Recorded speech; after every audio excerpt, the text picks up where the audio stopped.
bad news bears, is that ultimately, that if you are able to lower your EFC number, think about it. If you're able to lower your EFC from 50 to 45, and you have two kids in school at the same time, yes, you're going to be expected to pay $45,000 for each, but you've just saved yourself $5,000 for each of them as well. So now you've not just saved $5,000, you've saved $10,000.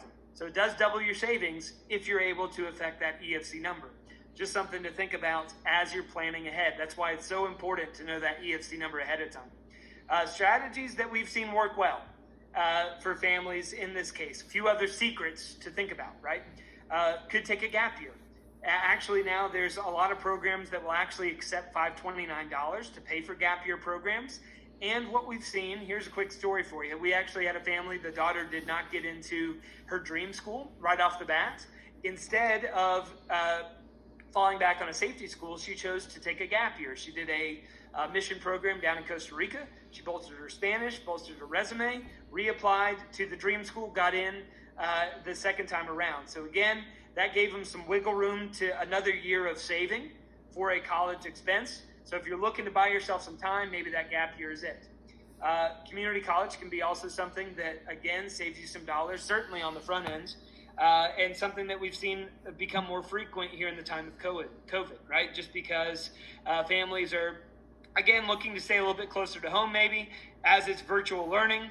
If you transfer into that larger university, you get the same degree as everybody else. And meanwhile, you've taken those core classes, you've knocked those out of the way at a much lower expense. It's something that families have used to their advantage recently.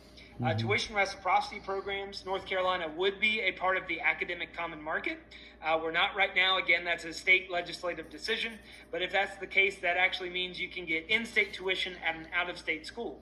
Now, just because we're not a part of that program doesn't mean you can't still ask, right? We've actually seen families, when majors are not offered at schools here in state, you can actually go and find that major at an out-of-state school. Well, you can appeal for reciprocity. So you can get in-state tuition at that out-of-state school. It is worth asking a financial aid department if that's a possibility.